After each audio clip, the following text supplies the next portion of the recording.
Okay, YouTube, I am back again. I hope you're all doing well. And as you can see from the screen right now, tonight I'm going to be joined by my good friend, the spiritual warrior himself, Bill Bean. So proud to be working alongside Bill. You know, he comes on once a month, and this is a guy that I like to call, and it might sound a bit kind of sensational, but he truly is a real life exorcist. Now, Bill wouldn't describe himself as that. He would call himself, you know, a deliverance minister. The spiritual warrior is the name he goes by. But this man, month after month, every time he comes on, he certainly confirms to me what I see in the mainstream media and from people I talk to. And that is that the spiritual world, the paranormal activity is on the rise. It's an exponential scale by the looks of it. And I often think, when does the paranormal become the normal? Because when it becomes so common and so many different people who have never appreciated anything like this in their life before start being affected by the ooga boogas, as I like to call them. It's a bit better than saying demonic entities and all that kind of negative stuff. But, when does it become the normal? And we'll be talking to Bill about this tonight. And I have got one strange heck of a story to bring you right now. I don't know what to make of it. Let me state that right away. I do not know what to make of this. Could be something, could be nothing. My gut's telling me there's something there. And then after that, there's something connected to what you're about to see that may or may not be connected, but definitely worthy of our attention. So we'll take a look at this. What you're seeing here is allegedly an image or images that a lady in Salem took with her iPhone 8. Now, she was taking a picture of the sun as it was rising yesterday morning, 2 days ago, September the 11th, using an iPhone 8, and she was talking about how she didn't bother with the IR, the infrared filter at the time, but she does have, lens adapters that she puts onto her iPhone. And the person who brought me this story, one of my most trusty and reliable sources for all things woo, Alistair, he is a pretty keen amateur photographer, and he was telling me that there are specific filters and lenses that you can buy for iPhones. So when we look at these images, bear in mind that, I think a lot of people might say, nah, this is fake right away. Usually I'm the one shouting fake right away, but I just don't know, especially in light of other news that's been happening. So let's read this. It says, a massive armada of UFOs emerging out of a giant spiral near the sun. On September the 11th, 2018, Maria G. Hill from Salem, Indiana, has photographed something extraordinary near the sun, what can be described as a large disc-shaped UFO, as well as a huge fleet of smaller UFOs that accompany the massive disc-shaped UFOs. Now this here, what the hell is that? This is meant to be an image of the sun? It looks like some kind of hole down here. It looks like some kind of, I don't know, almost like some kind of cooking pot. I don't know, it sounds bizarre, and I'm not discounting what this lady is claiming to say. Because these craft going in and out the sun, it's nothing new to me. I've certainly seen evidence of this before. And you know how I'm a sci-fi geek? I love Stargate Universe. That was one of the best Stargates I've seen. I think it only ran for a couple of seasons. But one of the ways that they traveled in their spaceship was going over the top of a star and actually harvesting, siphoning off some of that energy from the local star in question to power the ship. So, that being said, that's sci-fi. Let's take a look at what's happening here. Gina wrote on Facebook, this is what showed up in my camera after I took a picture of the sun in the eastern sky this morning. iPhone 8 with a camera lens adapter. Goes on to say, a green circular door-like object at the center of the vortex, wormhole, and a serpent snake at the top right above it, by a circular disc. I am sure that this has symbolic meaning, with the snake and the disc, and the pictures and videos are on my timeline, she continued. And if we look at this here, I'm not sure where we're meant to see the snake. Maybe this is meant to be the snake. I'm not too sure, okay? But we're going to watch our video in just a moment. We're going to watch a little, not all of it. I don't want to be struck with some kind of copyright or anything. But it says here, besides, in the two videos here and here, Gina talks about the massive UFO fleet. The massive UFO disc and the fleet of smaller UFOs. Now, here's the lady here. And again, this is no criticism of Gina at all. Please don't think that. I'm just trying to figure out what on earth's going on here. I don't see why she would have any reason to lie about this. It's over on Facebook. It's not like you get paid for clicks on Facebook. So let's take a listen to what Gina has to say. And I was able to pick something up, and I was able to see what was to the left of the, I'm going to turn this around, the left of this. And look, we've got more things right here. More of this. And more ships. There's that little frequency thing right there also. I'm going to turn up this volume. Well, there's that frequency thing right there. Yeah, but these ships, they're in like a different formation. They're all over the place. And there really is so many of them. Okay, so what the hell is that? Now, usually lens flares, things like that. I've never seen an anomaly like this before. But then again, I've never seen the sun looking like that before. And I find it interesting this image is included as well because I've seen Mr. Oh, I always get this guy's name wrong. Mr. MBB333. I'm sure you'll know who I'm talking about. Does some great work over on YouTube. Got a massive channel. Can't say I agree with everything, but I noticed he had posted something about this the other day. Now, I do know that Dazza, the cameraman, he is somebody that's quite expert on all the anomalies that occur on Soho, on the various satellites around the world that usually lead to videos asking, what the heck's going on here? And Dazza, the cameraman, is one guy I would suggest that people check out to have a look at his work. But these things here, this is new on me. Absolutely new on me. And bear in mind, this is a lady taking a picture in Salem on the ground of the sun as it's rising, using filters on an iPhone. Now, I'm not telling you to believe it. I don't even know if I believe it yet. I'm trying to figure out, and I'm asking all of you, what the hell's going on here? Because this in itself, I probably wouldn't have touched it, right? And look at this here. This is kind of weird. Looks like the sun there. I don't want to play any more, folks. I'll leave the links in the description. It says, if the objects in the images are not lens flares or objects reflecting in the lens of the camera, but massive motherships and a fleet of smaller UFOs, then could it be the reason for the sudden shutdown of 7 solar observatories? What? That's right. We have had a mysterious kind of shutdown of solar observatories.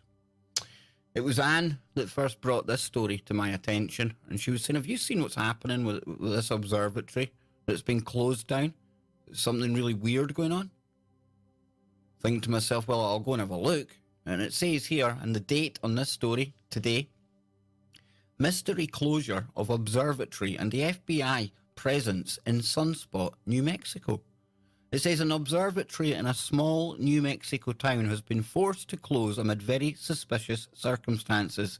The National Solar Observatory in Sunspot was closed a week ago, as was the town's post office, for reasons reported to be security related. So they closed the post office and they closed the solar observatory. The local sheriff's office is in the dark as much as anyone, with Ortega County Sheriff Benny House telling ABC7 the FBI is refusing to tell us what's going on. We've got people up there at Sunspot that requested us to stand by while they evacuate it. Nobody would really elaborate on any of the circumstances as to why. The FBI were up there. What their purpose was, nobody will say. He added, for the FBI to get involved that quick and be so secretive about it, there was a lot of stuff going on up there. There was a Black Hawk helicopter, a bunch of people around antennas, and work crews on towers, but nobody would tell us anything. The observatory website said, "We apologise for any inconvenience this may cause you. However, due to unforeseen circumstances, the Sunspot Solar Observatory, including the site, is temporarily closed until further notice. The observatory is managed by the Association of Universities for Research in Astronomy, and if spokeswoman Shari Lifson knew anything about it, she certainly wasn't sharing it. She told the Alamogordo, I've totally butchered that, Alamogordo Daily News, got it in the end, I think, that the news was, that the group was, quote, addressing a security issue at the time. We have decided to vacate the facility at this time as a precautionary measure. It was our decision to evacuate the facility. Now, she would not say when normal operations would resume, but according to ABC7, the post office cannot be reopened until law enforcement officials say so. Rod Sturgeon of the US Postal Service said, "We were told on the 6th of September that we would be evacuated along with the surrounding area. We were not told why. We were told just to be out of the area. We remain suspended until we are allowed to return." Now, a number of news outlets attempted to get some answers from the FBI, but guess what? Shockeroonie. No reply. Now, you've got people there around antennas working furiously, up towers, Black Hawks. Have they had some kind of contact event? And I don't, I'm genuinely asking, is there some kind of contact event going on here? Because this is the kind of situation, the kind of thing I would expect to happen if something like that did go down. Now, I've had a look at no reports of any explosions in the area, anything like that. So I'm not thinking downed craft. I'm thinking more of possible contact. Or did they see things coming from the sun? This is bizarre, truly bizarre. This is the kind of bizarreness I love. And then just yesterday, a story that I had seen popping across the news wires, and yet again, Anne had sent it to me, is this here. SETI scientists spot not one, but 72 signals from an alien galaxy 3 billion light years away. Now, that would take us 3 billion years traveling at the speed of light to get there, okay? This is a long, long way away. It says, scientists searching for extraterrestrial life say they have spotted 72 mysterious signals from an alien galaxy using artificial intelligence. The researchers at the SETI, Search for Extraterrestrial Intelligence Institute, discovered the unusual signals when examining 400 terabytes of radio data from a dwarf galaxy 3 billion light years from Earth. Now, almost all artificial intelligence technology involves automating data analysis, combing through huge data sets to identify patterns or unusual occurrences. The signals they spotted, fast radio bursts, are bright and quick pulses, which were first discovered in 2007 and are believed to come from distant galaxies, although it's not yet known what causes them. The nature of the object emitting them is unknown, SETI said, adding, there could be many theories, including that they could be the signatures of technology developed by extraterrestrial intelligent life. Now, SETI usually like to play things down. They really do. And the fact that they're actually saying that they're including the theory that it might be extraterrestrial intelligent life is very interesting, and I think it's important to note. Because we only ever get told things for a reason, folks. That's one of the major things I've come to learn over the years. When people like Sky News and other mainstream outlets tell you something, and organizations like SETI, everything is scripted. And I don't mean that's made up. I just mean they're very careful at what they actually say and what they put out. Now, the use of AI for this is something that I've been shouting about ever since I learned all about machine learning and AI, because this here is the perfect job for an AI. You think of all the massive petaflops of data that must be coming in from around the world, from all the various radio telescopes and observatories on planet Earth. It's near on impossible for humans to pore over that kind of amount of data. It's even a struggle for our old kind of classical computers to go through all of this. But recently, we had CERN, I think it was just the start of the year, maybe last year. They had employed artificial intelligence to go over the data in which they found evidence of the Higgs boson. Now, that was the God particle. Remember they found that? I think it was back in 2012. Well, what they did as a test was they gave all of that data, all of the terabytes, petabytes, unimaginable amounts of data that they collected over the course of the collisions that ran for a year. And it took months, absolutely months, for the humans to pore over that and to come out with their big fanfare and say, yay, we found the Higgs boson, right? So what they'd done was they gave all of that same data, every last bit, to the AI, just to see if it would come up with the same result. And it did. It confirmed what the human scientists had seen. And I said at the time, you know, it wouldn't surprise me if the AI also picked up on other things that they hadn't realized. And that's because AI, when it comes to data analysis, it is able to recognize and locate and interpret patterns that, and it's no, I'm not being derogatory to us humans, folks, but we just don't have the computing power to go over all of that data at once and pick out the important stuff. More importantly, it's able to pick out stuff that we might not even have deemed important because we never seen any kind of, you know, pattern developing. And that's why when it comes to AI, I know we talk about the scary artificial general intelligences that we see on the movies and things like that. But when it comes to a specific task like this is ideal for it. The AI loves data. It loves poring over data. And now we're starting to see exactly what I predicted a long time ago, that with the use of AI, we're going to start finding out more and more about space, even just by looking at the data that's already there. We've had the case of exoplanets that were missed by humans in the past being discovered by AI just by looking at exactly the same data again. My question is, though, and I know this is 3 billion light years away, I get that, certainly isn't anywhere around our local star. But are all these three stories connected in some way? Remember we had the launch of the Space Force not that long ago by Donald Trump and Mike Pence. A lot of the guests I've been having on the show have been talking about, you know, the upcoming disclosure, be it fake or real. Are we being set up right now? Could they be almost like laying the groundwork for some kind of Project Bluebeam to be flowing in the sky?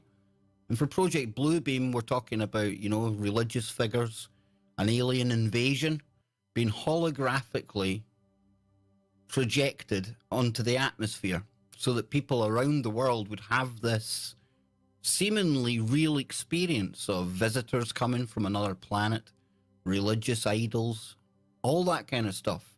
And Project Bluebeam's something you can check into, you can go and read about it. Highly theoretical. However, when you start seeing stories, and I'm not saying that the lady Gina here is anything to do with preparing us for some kind of, you know, fake alien invasion or anything like that. I still have no idea what to make of this. I mean, I'm still struggling to think how you could take a picture in the morning with an iPhone 8 filter and catch all this. And again, that's not me saying it's crap. I can't say that. I'm just saying this is very strange. This one here, this picture, I know people talk about sun projectors. It's something I've never looked into, folks, so I'm not going to discount that because I've never researched it. I mean, personally, the idea of there being a projector as opposed to the sun up there doesn't sit well with me. But again, I might have that all wrong because I don't know what the conspiracy with the sun simulator is. But you have that, you have this mystery closure, which I think is very important. Don't know why, just my gut tells me it's important. And then mystery messages, 72 of them. 72 is a very significant number, especially if you're thinking about Islam. Because what comes in 72s? Well, that's the reward for martyrs when they get to paradise. They get 72. They call them virgins, but in reality, young children. But my point is, the 7-2 is a very important number. What do you think? Are we been lined up for something? Is something real on the way? I have no idea. Okay? But I'll be back tonight with Bill Bean over on the Kev Baker Show, 10 p.m. in the UK, 5 p.m. on the East Coast, 2 p.m. on the West Coast, and I hope you will all join me then. Until then, folks, go and have a good think about what's going on in the skies above us. Usually just chemtrails and things like that we're looking for these days. However, maybe we better start looking a bit further out and a bit further beyond. Or perhaps not for long, because maybe they'll be in the skies above us. That's just my sensationalism. Who knows, folks? I will catch you all later.